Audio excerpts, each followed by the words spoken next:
Here is a quick demo of a contact center integration with Zingtree. I'm going to simulate an inbound support call. I'm using my cell to dial the support line, and I'm using an IVR to indicate what issue I'm having. So now as the agent, you can see that I have an inbound call that I'll accept, and now I've automatically been launched into the Zingtree view for internet troubleshooting because I indicated that through the IVR. I'm providing the agent a script to get started with the call. In this case, I'm going to start by validating who is calling me, so I'm just going to say Joe Smith is calling to get help. You'll also notice that the phone number has already been collected, and that's because that's the inbound number that came through Five9. So, when it recognized this number, it automatically pushed that into the field in Zingtree. Now, if that wasn't the number that was being used, or that wasn't the number that was associated with this person's internet account, that could easily be updated. Now I'm going to click Next to continue to validate the account. What's happening behind the scenes with Zingtree is that it's checked my phone number with an external data source to validate that we were talking to the right person on the right account.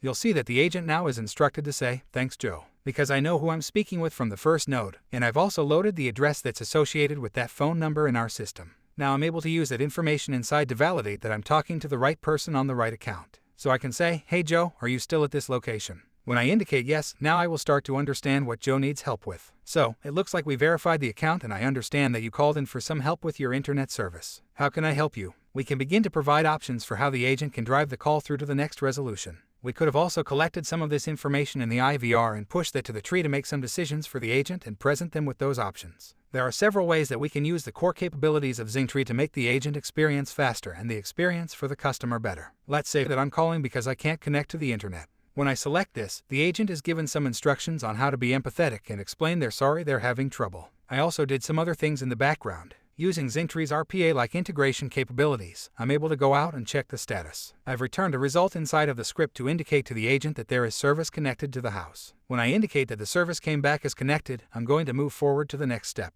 Another thing happened in the background. Because I've already validated the account, I can use that data to go out and match up and determine what hardware this customer has associated to the account. So, it has pulled up a troubleshooting tree specific to the hardware that I know that Joe has in his house. The agent doesn't have to ask any questions, and we can get straight to how to help with the next step. In this case, we're going to make sure the cables are set up properly. We're displaying a picture here for the agent in case they need to instruct the customer on exactly what to look for. In this case, we're saying, you should see blue input on the right and 4 yellow inputs on the left. Is the cable coming from the wall connected to the blue input? Let's assume it is for our example. So the next step is to start to look at what other combination of issues might be causing the problem. The agent is instructed to say, let's check the lights on the front of the router. I've again given a visual aid to the agent so that they can see what lights should be lit up here. And now I'm using a feature in Zingtree called Logic Node. Just by asking which lights are present on the modem, I can let the tree decide what to do next. So I'll say that there is a green light but the rest of the lights are red. When I combine those variables together, the tree is going to take us to the next step based on a combo of if-then logic.